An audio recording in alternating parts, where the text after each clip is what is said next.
Evangelho de hoje é de Mateus, capítulo 25, versículos 14 a 30. Naquele tempo, disse Jesus aos seus discípulos esta parábola. Um homem ia viajar para o estrangeiro, chamou seus empregados e lhes entregou seus bens. A um deu 5 talentos, a outro deu 2, e ao terceiro 1, a cada qual de acordo com a sua capacidade. Em seguida, viajou. O empregado que havia recebido 5 talentos saiu logo, trabalhou com eles e lucrou outros 5. Do mesmo modo, o que havia recebido 2, lucrou outros 2. Mas aquele que havia recebido 1 só, saiu, cavou um buraco na terra e escondeu o dinheiro do seu patrão. Depois de muito tempo, o patrão voltou e foi acertar as contas com os empregados. O empregado que havia recebido 5 talentos, entregou-lhe mais 5, dizendo: Senhor, tu me entregaste 5 talentos, aqui estão mais 5 que lucrei. O patrão lhe disse: Muito bem, servo bom e fiel, como foste fiel na administração de tão pouco, eu te confiarei muito mais. Vem participar da minha alegria. Chegou também o que havia recebido 2 talentos e disse: Senhor, tu me entregaste 2 talentos, aqui estão mais 2 que lucrei.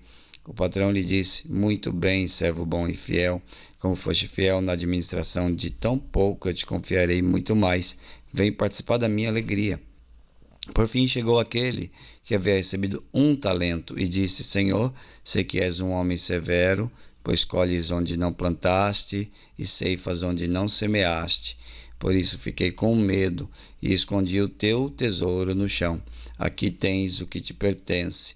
O patrão lhe respondeu: Servo mau e preguiçoso, tu sabias que eu colho onde não plantei e ceifo onde não semeei? Então devias ter depositado meu dinheiro no banco para que ao voltar eu recebesse com juros o que me pertence. Em seguida o patrão ordenou: Tirai dele o talento e dai-o àquele que tem 10, porque a todo aquele que tem será dado mais e terá em abundância. Mas daquele que não tem, até o que tem lhe será tirado. Quanto a este servo inútil, jogai-o lá fora, na escuridão. Ali haverá choro e ranger de dentes. Palavra da salvação. Comentário ao Evangelho. Então, este texto nos faz pensar um pouco, sobre essa questão dos talentos que Deus nos concede. Diz que um senhor foi viajar e confiou seus bens aos seus servos. E ele usa a palavra talentos, confiou talentos. O talento era uma moeda muito poderosa. 1 talento equivale a alguns quilos de ouro. Então veja o quanto é valiosa essa moeda. O proprietário não disse como aqueles servos deveriam usar esses talentos. Isso significa que esse patrão confia na criatividade, ele aposta nessa fidelidade criativa dos seus servos.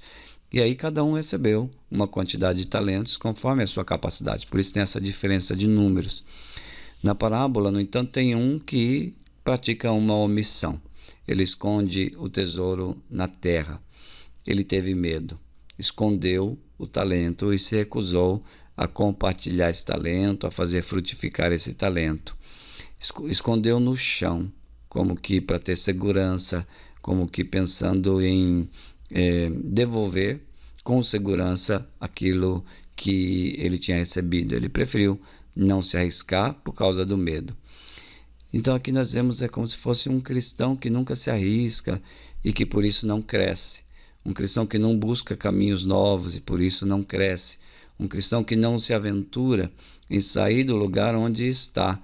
Às vezes não está contente com a sua vida de oração, com a prática de sua caridade, com a qualidade de suas relações, mas não faz nada, não toma iniciativa para mudar.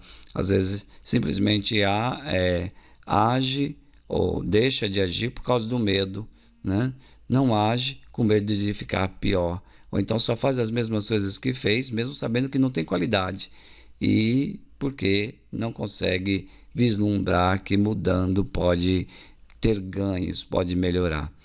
Então, é um cristão que se contenta com o mínimo e que não gosta, portanto, de enfrentar riscos. Então, a palavra nos chama a atenção. Como nós devemos nos colocar diante de Deus quando Ele nos concede tudo, concede todos os talentos, concede o dom da vida? Será que nós não deveríamos arriscar mais e crescer mais para corresponder ao que Deus de fato colocou nas nossas mãos? Às vezes a gente faz pensamentos dizendo, o que Deus quer de mim? Deus quer que eu cresça. Agora, como? Cada um vai trilhar o seu caminho de crescimento, né? Então, inspirado nessa palavra, nessa parábola, vamos pensar isso. Deus quer que nós cresçamos, que nós frutifiquemos, que nós possamos produzir coisas novas, coisas belas, coisas que encham o coração nosso e dos outros. Vamos à nossa oração. Senhor Jesus, nós te agradecemos porque o Senhor nos ensina sobre esta parábola dos talentos. O Pai nos deu tudo, nos deu todos os dons, todas as dádivas, e nós queremos frutificar. Não queremos ter medo de se arriscar, de crescer, de mudar. Que teu Espírito Santo, que é sopro, que é dinamismo, nos impulsione para a mudança. Glória ao Pai, ao Filho e ao Espírito Santo, como era no princípio, agora e sempre. Amém.